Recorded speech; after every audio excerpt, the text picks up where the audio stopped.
Now, this isn't child abuse, obviously. They make adjustments and make it as safe as possible. Basically, they're not taking Canadian destroyers off of ladders through tables, though I might pay to see that. It's a toaster! Hello, hi, Cucumber Feet, back once again with another video for you. This video is going to be a little different. Usually I've been just doing reviews, but I've been wanting to switch it up for a while now.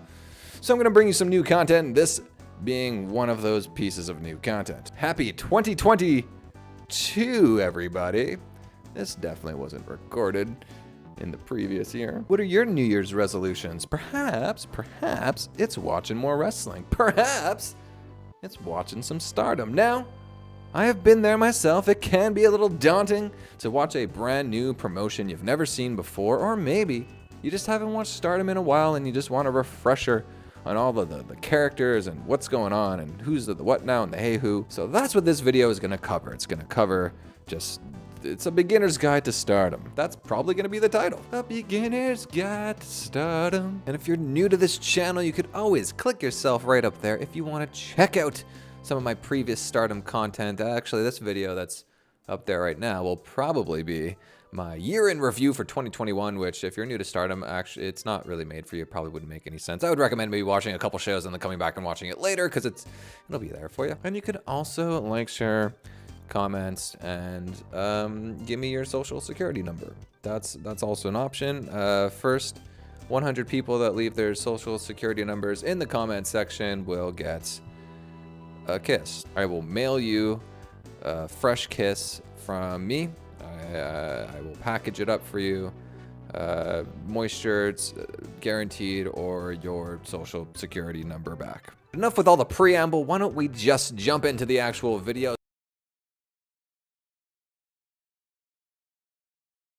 Starting off with my first segment, what is Stardom? World Wonder Ring Stardom, or simply Stardom, is a joshi wrestling promotion with a name way longer than it needs to be. If you're unfamiliar with joshi wrestling, it's not a style unto itself, such as strong style, let's say, but joshi directly translates to girl or woman in English. So it literally just means women's wrestling. And if you're asking what puroresu is, it's Japan's poor attempt at trying to pronounce pro wrestle. And that is actually not a joke. Based in Tokyo, Japan, Stardom was founded in the year 2010 by 3 founding members, one of which was Rossy Ogawa. He was the co-producer for All Japan's women division at the time, as well as retired professional wrestler and mixed martial artist Fuka Kakimoto, and lastly a veteran in All Japan's women's division, Nanae Takahashi. In 2019, it was announced that Bushiroad had purchased the rights to Stardom and become its parent company. If that company sounds familiar to you, it's because it is also the parent company of New Japan Pro Wrestling, making Stardom and New Japan proverbial brother and sister. And in 2021, Stardom had its 10th anniversary. And if you're asking yourself, hey, that's 11 years since 2010 like you just mentioned before, that's not how anniversaries work. I had this fight with my mom the other day because she didn't understand how anniversaries work. Well, it wasn't about Stardom specifically, it was just anniversaries in general, but I digress. I'm just saying this so there's no idiots in the comment sections trying to correct me, even though I am the one that's correct. You stupid person that potentially may not even exist, that is completely hypothetical and currently only living inside of my own brain. In 2021, Stardom had its 10th anniversary, and this was a landmark year for the company. Well, as far as growth and development was concerned, they had bigger shows, bigger venues, more crowds, better production values, they upped the work rate, better storylines, just everything about the company seemed to be working at a higher level. All this to say, in 2022, it's looking like Stardom's gonna have its most enticing year to date for new viewers. What's the Stardom style like in the ring? Imaginary person that tried to correct me on 10th anniversary, Greg, we'll call you. Well, listen here, Greg. Stardom is a mixture of styles, like most companies are in the 2020s at this point. I don't think any one company is really reserved to one style anymore. They kind of adopt different things from different geolocations around the world and different companies within that, but they are very heavily based on the strong style, luchador, that UK British catch as catch can style, as well as like American indie style. And of course, you got to throw in a pinch of that completely insane comedy that could only exist inside the mind of a Japanese person. So typically the matches are at a much quicker pace than they would be in the traditional Japanese puroresu, as well as even, you know, the American indie scene for women's wrestling. Why are these wrestlers so small, you might be asking yourself, Greg? Well, if you're thinking it's because they are literally children, well, then you're half right. Okay, so let me just explain this.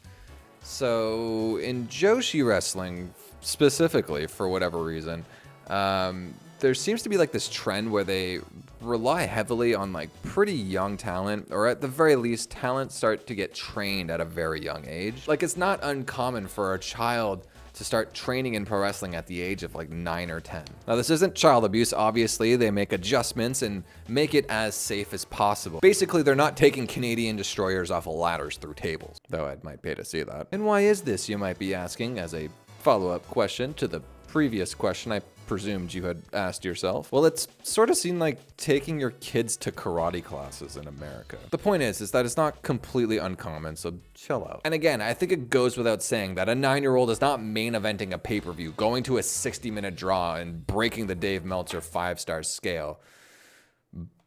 But as of writing this, the youngest member on the Stardom roster is 14. 14 years old. Okay, a little bit of honesty here. I knew Stardom had a young roster going into making this video, and I thought the youngest member on the roster was gonna be, I knew who they were. I thought they were like 16, 17, somewhere in that range. And it wasn't until I actually researched this video that I learned that Hina and Rina are both 14. 15 by the time you're watching this. The point I was trying to make was that Stardom seems to be bucking this trend though, as they're veering away from the super young talent and kind of picking up, you know, their newer rookies are in their 20s, let's say.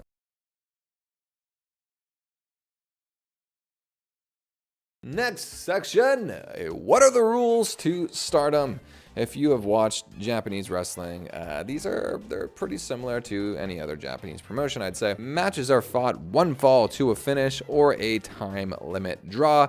Time limits are either 10 or 15 minutes for an undercard bout, 20 minutes if it's like a main card, and 30 minutes for a title match or a main event. Falls can be won by a 3-count pinfall or submission, and rope breaks are only activated if you full-on grab the rope, so no finger touch, Kevin Owens, looking at you. As like in most promotions in Japan, you get a 20 count if you're outside the ring instead of the traditional 10 like we get in America. If you're still outside by the count of 20, you are disqualified from the match. There is a 5 count on rope breaks, or if you're just kind of pushing the boundaries of what the rules are, the ref will give you a 5 count. But much like New Japan, no one really seems to respect the referees at all in Stardom, or the rules for that matter. Pretty much just anyone does whatever they want and nothing is enforced. For example, the tag team matches or multi-man matches, the refs pretty much just give up and just let anyone come in the ring at any time. They almost end up being like the lucha style tag matches where tags aren't even like a thing. Needless to say, disqualifications are actually pretty rare in the company, though I do find there are a lot more time limit draws, with the time limits generally being shorter than most Japanese wrestling. Matches are typically 5 to 15 minutes long, but in more recent times within Stardom, it seems as the work rate has increased, the match length has as well. You'll typically get either singles or tag matches, and it's actually pretty common to get 3-ways and multi-man tag matches on the undercards. Most events feature 5 to 6 matches, except for the bigger kind of pay-per-view style events, which are in the 8-ish range. Either way, you're looking at about 2 to 2.5 hours of content every time you watch a show. If you're a WWE fan, most of the Japanese wrestlers have come from Stardom directly. Kairi Sane, who I don't watch WWE, but I don't think she's there anymore. I think she retired, if I'm not mistaken, as well as Io Shirai. They all came from Stardom, as well as a lot of international talent as well. Toni Storm was a very big presence there. Bea Priestley, who I believe is at NXT UK now. Dewdrop, or whatever her stupid name is now. Piper Niven, if you were a fan of her when she was in the UK indie scene. As well as there have been a few rare occasions where there have been some male wrestlers that have wrestled in Stardom as well in the past, like Minoru Suzuki, Kenny Omega, and Ultimo Dragon. But let's leave the past in the past and talk about the stars of today.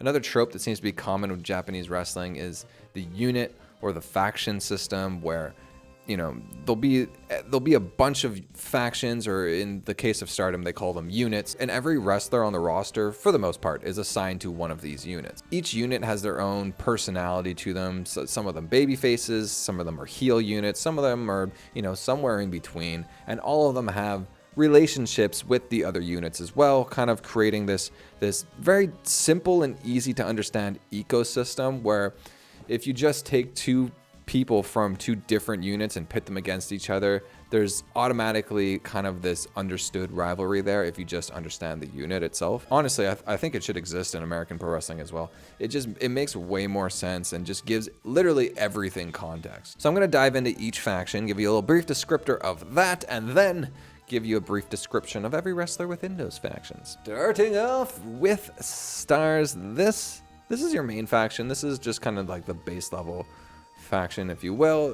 This typically is comprised of like your white meat babyface good guys. They always do the right thing. They never cheat. They never really even push that boundary. They have a moral code and they, for the most part, stick to it. In 2021, Stars was in pretty rough shape for the most part. They found their roster pretty depleted after, you know, some major losses due to people leaving the company.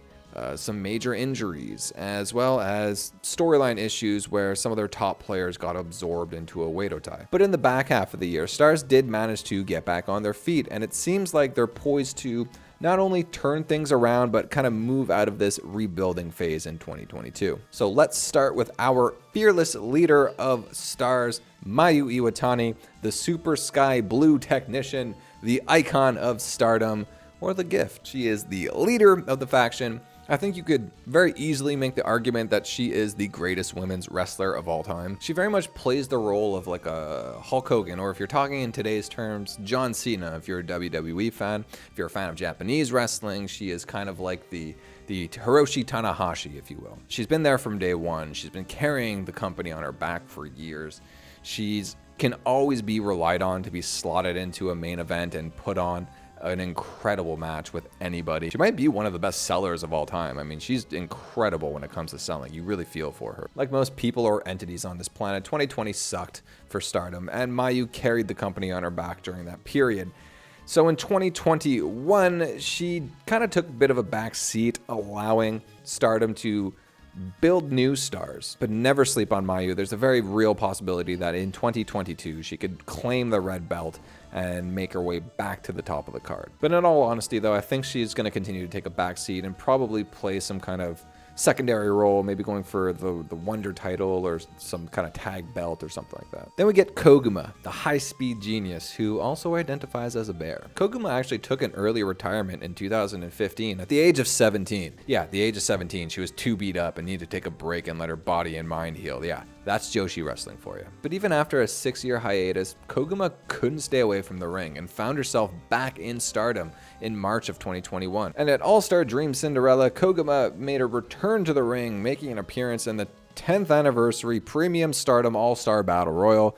Yes, that was the name of it. I wish I could have made that up, but the Battle Royal was designed to showcase the past, present, and future of Stardom. She wasn't okay just being the past in Stardom. She wanted to be the present. So in May of that year, she announced that she would return full-time to the ring in Stardom and signing a contract later that year in December. She would immediately be slotted into Stars, who was a little light on the roster at the time, and found some real success in the tag division, winning the Goddess of Stardom Tag League Tournament. Hazuki, another former Stardom performer, returning to the roster. Now, Hazuki was allegedly forced to retire by Stardom in 2019, or at the very least fired, but it is kind of hard to tell what actually happened. I don't think we're ever going to get the full story of what happened between Hazuki and Stardom, but clearly they had some kind of very messy falling out. So I'm not really going to comment on it because all I'd be able to do is speculate, and that doesn't really hold any value to me. But Hazuki found her way back to the company in 2021, being slotted into Stars, where originally she was actually a heel as part of Oedo time. She seemed to have a bit of ring rust in her return, but as the year progressed, she really managed to hit her stride, eventually capturing that Goddess of Stardom Tag League Tournament with her tag team partner Koguma in the team of FCW. FWC? FCW? One of the two. Seiya Ida, one of my personal favorite members of the entire Stardom roster. Ida's short and stocky, but very, very powerful. She is very much like a shooter style wrestler, utilizing a lot of various suplexes to drop her opponents on their heads. If you're a fan of AEW, I would say she's very similar to Layla Hirsch, who actually spent a lot of time in Stardom. She won her first singles title, capturing the Future of Stardom Championship in 2021, but unfortunately she had to relinquish it in the same year due to injury. She had to sit out a significant chunk of 2021, if not the majority, but my prediction is that she will make a return to the ring in Q1 of 2022. Hanan, the youngest wrestler in the unit and the older sister to Hina and Rina. She wrestles sporadically, mostly due to her being a high school student, but I think she does actually show a lot of promise. I actually really like her finish. It's like this bridging pump handle buster. It's very unique looking. I'd recommend checking it out. Queen's Quest. They started out as like a tweener faction, but these days, it seems more like they lean towards the babyface side of things. They house some of the top stars in the company, and I would say they probably rank number 2 as far as like top to bottom best rosters. It's hard to find a weak link with Queen's Quest, but if I had to give them one, it would probably be that if you're thinking about them as like an overall faction, the members within the faction, though there's no like beef between any of the faction members, they do seem a lot more individualistic than the other factions that are more closely linked together. Momo Watanabe, the de facto leader of Queen's Quest, honestly, she is kind of underrated on the roster. She's an amazing performer who had a pretty terrible 2021. I did a bit more of a deep dive into that and the reasons why, which you can check out right here in my video over there if you want to check that out. The TLDR is that she lost every major opportunity she was given and was seemingly passed up by all of her juniors. This was evident by her bout with Starlight Kid late last year, where she went Super Saiyan and not only beat up her opponent outside of the ring, but all of her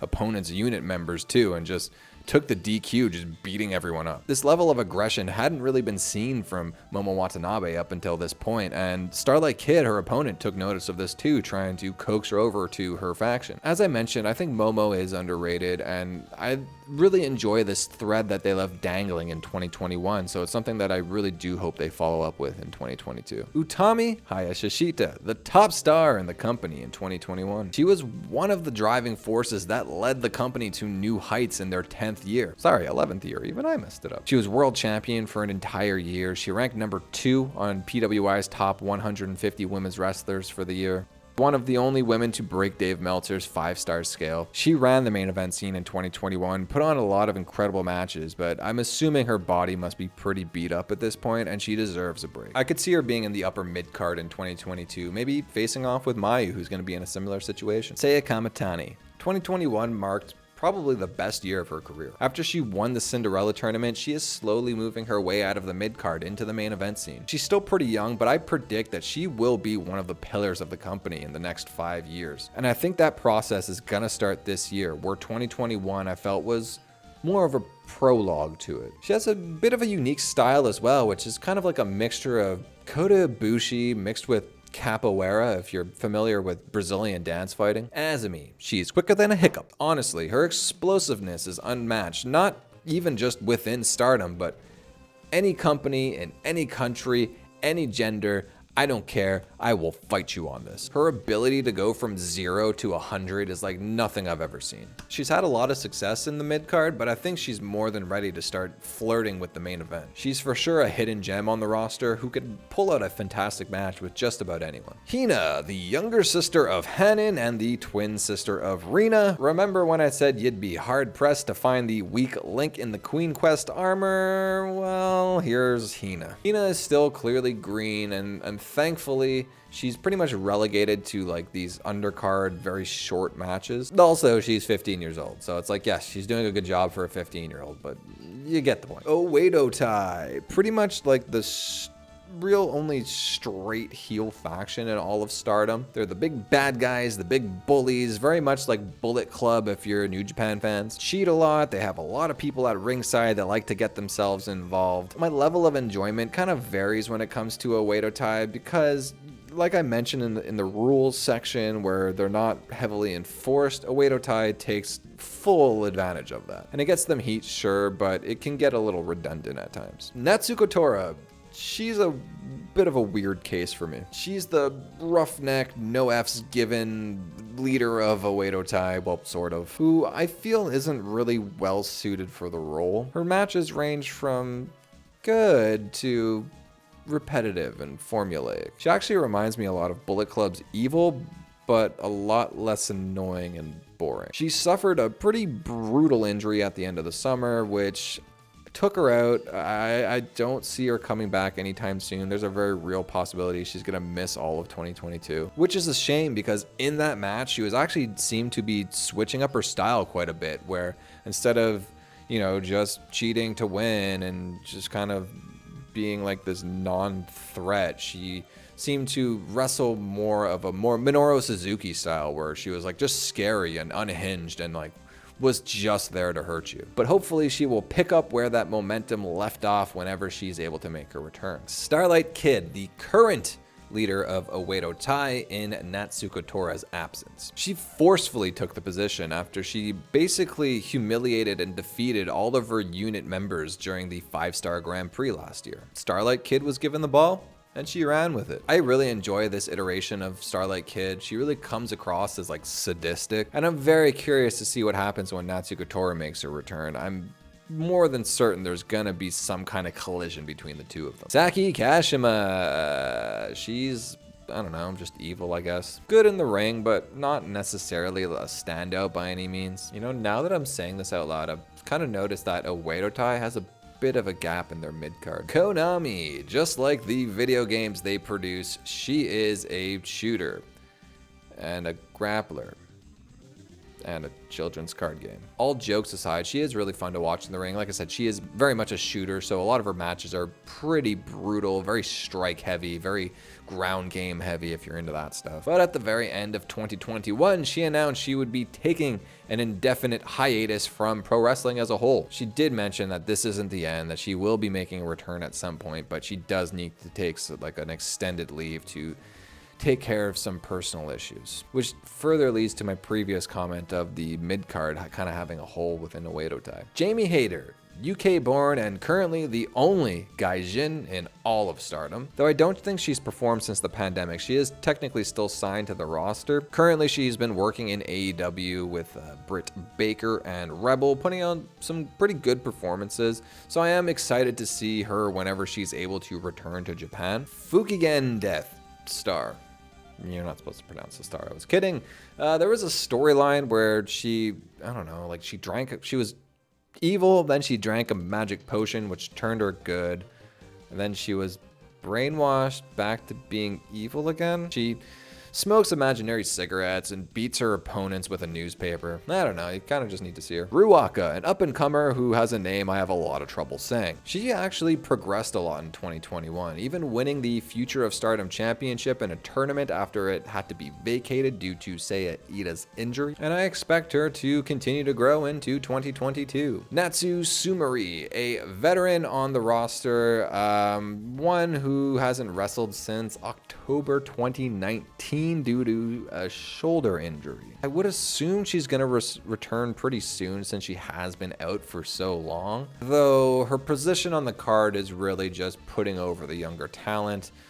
She's not really like a major threat. Rina, the twin sister of Hina, who in my opinion actually also showed a lot of growth in 2021. She's showing that she actually might be pretty solid in the ring with a lot of physical charisma. Yeah, she's still green like her sister, but I think Rina does show quite a bit of promise. Donadel Mondo, one of the newer units in Stardom, which is a bit of a tweener faction. They remind me quite a bit of New Japan's Los Ingobernables de Japón. The roster is filled with kind of shooters and roughnecks, and they definitely have the most stacked roster in all of Stardom. I feel like any of the 5 members are either readily available to be slotted into the main event or could very easily be heated up to do so. So let's start off with Julia, our enigmatic leader of the bunch. She is clearly one of the biggest stars in the company, and Stardom puts a lot of value in her, which I don't disagree with that decision at all. She's very beautiful, yet very violent. It's almost like she has something to prove. Like she has this chip on her shoulder where she doesn't want to just be this pretty face, so she has to overcompensate with how violent and vicious her matches can be.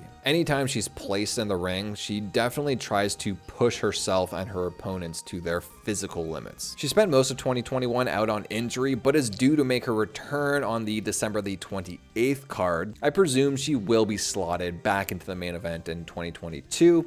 I'm not exactly sure where though. Maybe trying to recapture her white belt. Shuri. Initially Julia's second in command, but due to not only, Julia being injured for the year, but also putting on a string of like the most high-level bouts in the company, she found herself in the most interesting storyline in the company in 2021. She was the other half of that Dave Meltzer scale-breaking 5-star plus match with Utami Hayashishita, which ended in a time limit draw. Well, technically it was actually a double time limit draw, but that's a story for another time. That moment really though, it propelled her on to win the 5-star Grand Prix. And I assume she captured the red belt from Utami Hayashishita at that December 28th card, though this video was actually recorded beforehand. And going off that assumption, I will assume that just like Utami, Shuri will be the driving force behind Stardom as we go into 2022. Maika, a very stoic person who is a judo practitioner and a very much a strong style performer. She suffered a big loss in the finals of the Cinderella tournament in 2021, starting this probably what's going to be a career-long peer-to-peer rivalry with Seiya Kamitani. And I think it's safe to say that both her and Kamitani will tear up the main card and main event scene in 2022. Himika, one of the top mid-carders in the company. She is unique by having the largest frame on the roster, so you could expect a lot of power spots and her throwing her opponents around. She does a very good job at playing a base to the much smaller opponents that she encounters, and unlike a lot of bigger wrestlers, she doesn't ever really gas out. Natsupoi, very much like Azumi, she is a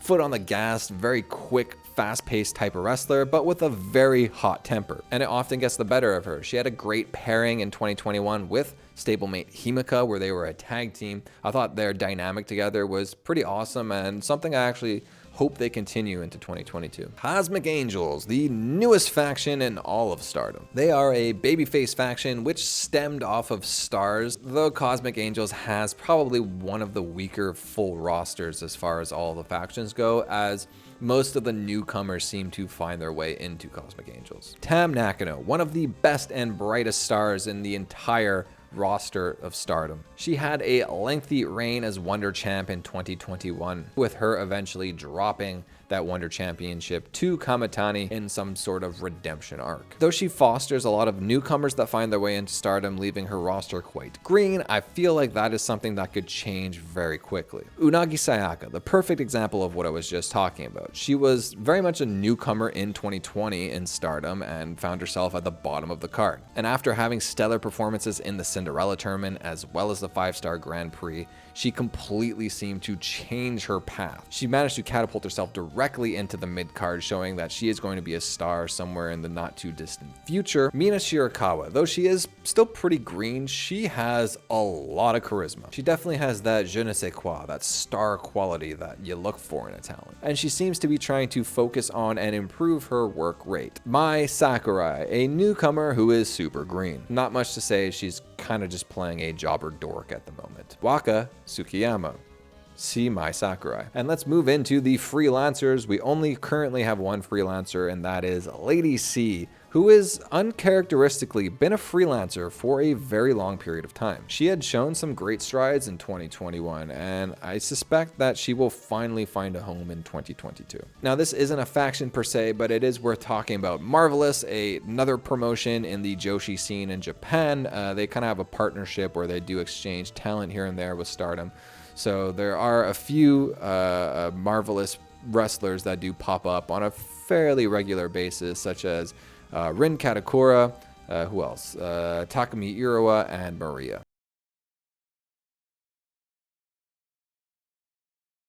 Let's talk about the championships. This is pretty simple. It's broken down into your main event championships, your mid-card championships, and your undercard championships. Let's start off with the main event championships, the World of Stardom Championship, aka the red belt. This is the main prize, the top dog, what everyone's kind of vying and striving for. Then you got your Wonder Championship, aka the white belt. This is very much your secondary title, but don't think like Intercontinental Championship in WWE, because that's treated like garbage. Think about Intercontinental Championship in New Japan. True secondary belt that could find its way into the main event over the World Championship at any given time. The SWA Championship. Now we're getting into the more mid-card title. So this is a singles title where the title holder can only defend the title against somebody who has a different nationality than the champion. So for instance, if you're holding the title and you were born in Japan, you cannot defend the title against somebody else that was born in Japan, which is a really cool concept, which kind of forces you to diversify your roster. Unfortunately, due to the pandemic and the lack of outside talent in Stardom right now, it's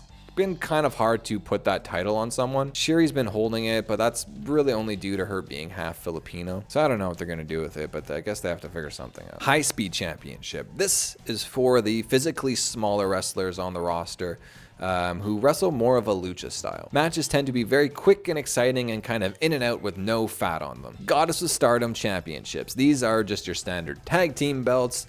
I find the tag team division kind of lackluster in Stardom, and it doesn't really seem something that they pay much attention to. Artists of Stardom Championships. These are your trios titles, which oddly enough seem to have more prestige than their actual tag team championships. And honestly, their tag team matches seem to be wrestled like in more of a trio style. So if anything, I would just get rid of the Goddess of Stardom Championships and just kind of merge them into the artist ones, because I just think the trio style just kind of fits the Stardom style much better. And lastly, our big undercard title, the Future of Stardom Championship. Now this is another championship which I think has a pretty cool set of rules that you have to abide by to actually be the champion, which is you have to either be under the age of 21 or have less than 3 years experience as a wrestler.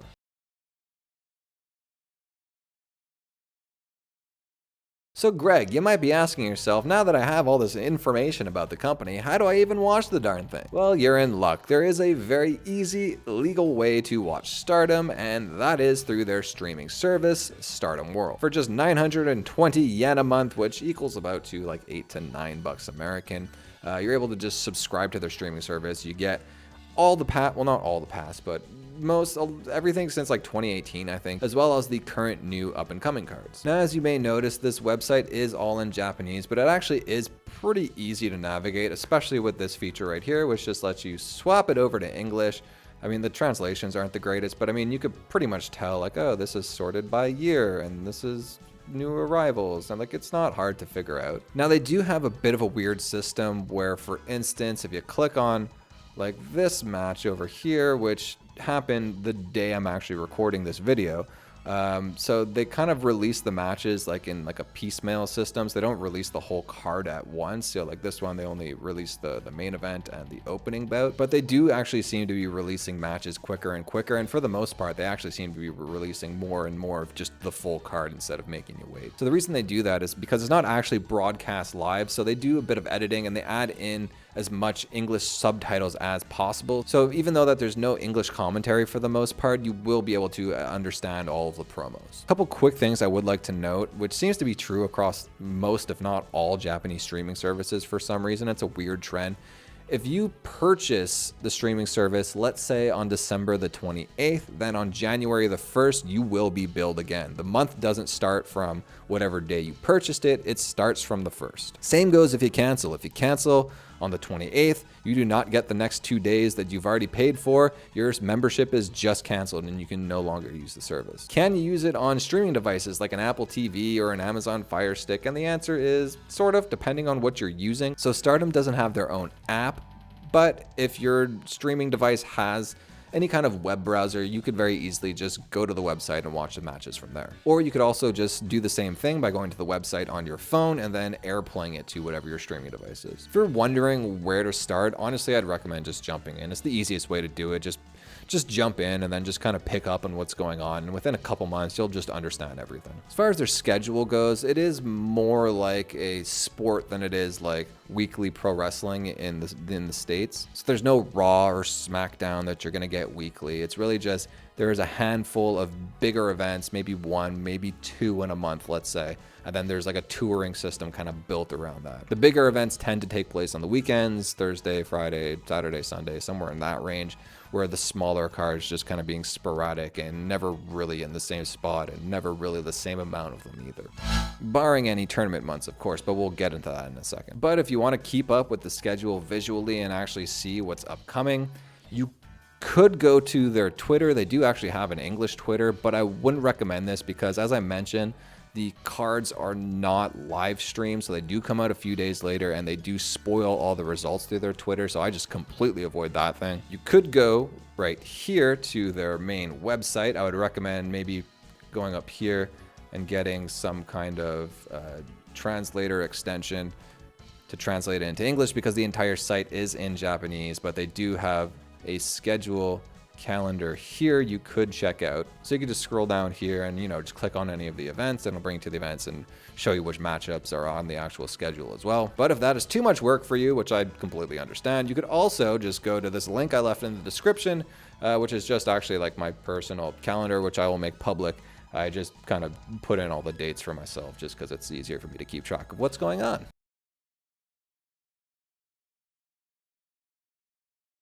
Now, as I mentioned before, there is tournaments we need to talk about. Now, there is a trope in Japanese wrestling where they do have a bunch of tournaments, which American wrestling has tournaments, but it's really not the same at all, mainly due to the fact that they kind of work off that weekly scheduled TV programming, so it is a little more difficult to schedule these like long form tournaments where like you can do them a little more easily in Japan because they don't have a set schedule where it's like, well, we need to have one show this week. They could have like 3 or 4, and I cover all those tournaments very extensively on this channel, so if you want to just kind of dive in and just see what to watch, there'll be playlists for all those things as we go into 2022 as well. But I will break down the 4 major tournaments that we have within this company, starting off with the Cinderella tournament. So this is just your standard single elimination bracket style tournament. Up until 2021, it did take place in a singular night, but they did kind of expand not only the amount of participants within the tournament, but also expanded the tournament to 3 nights. I assume they're not going to go back on that, and it's going to be this more expanded form. So the winner of this tournament gets adorned with a Disney princess style dress and a sash, and there's a big celebration, as well as they get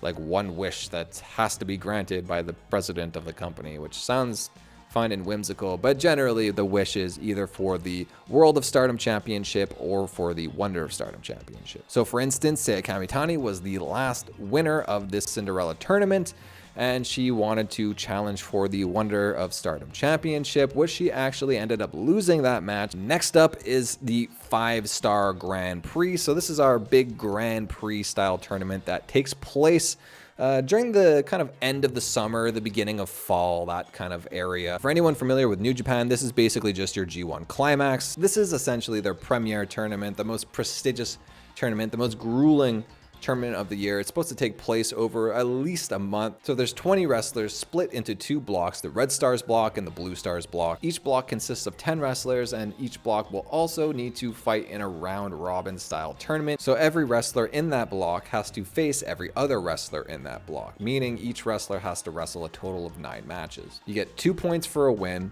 1 point for a time limit draw, and 0 points for a loss. So after everyone has wrestled their 9 matches, whoever has the most amount of points within their block will win the block. And once you have the block finalists picked out, you pit the Blue Star block and the Red Star block finalist against each other for a 1-fall victory, and whoever comes out on top wins the entire Grand Prix. And a winner of the Grand Prix gets a world title shot at the main event of the biggest show of the year. So if you're a WWE fan, this is like, I don't know, the Royal Rumble on steroids. And in 2021, that big show would be Dream Queendom 2021. And the person who won the 5-star Grand Prix was Shuri, who will be facing Utami Hayashishita for World of Stardom Championship. Next is the Goddess of Stardom Tag League Tournament. So this is very similar to the 5-star Grand Prix, where it does have a round robin component, and then whoever has the most points wins the entire tournament. Generally, the Tag League is a single block league, but in 2021 they did actually upgrade that into a dual block tournament. I'm gonna assume in 2022 it will be the same. It's less prestigious than the 5-star Grand Prix, but I mean, if you're into tag team wrestling, this is just something to watch. Usually takes place in the fall, and the previous winners were FCW, Koguma, and Hazuki. And the last tournament is the Rookie of Stardom tournament. Now, the last Rookie of Stardom tournament took place in 2019, so we actually haven't seen one for a while, but it is still considered an active tournament. I do think there's a good chance for it returning in 2022 though, as we do have an influx of rookies. And this is just a single bracket tournament just to kind of prop up one of the rookies in the company. Well then, is there anything else you need to know? I think I covered everything. That was hopefully it's extensive enough for you guys. Hopefully not overextensive. I don't know what I'm doing. I'm just a boy. I hope this was somewhat informative for you and help you make a decision on whether or not you want to watch Stardom in 2022. As I mentioned numerous times throughout this video, I honestly think that 2022 Stardom is going to be the best Stardom we've ever seen. And hey, if you ever need a guiding hand to help you make sense of anything within the company, I will be covering Stardom extensively as we go into the 2022 season. But that is going to be it for now. See you next time. Thanks for watching. Bye bye.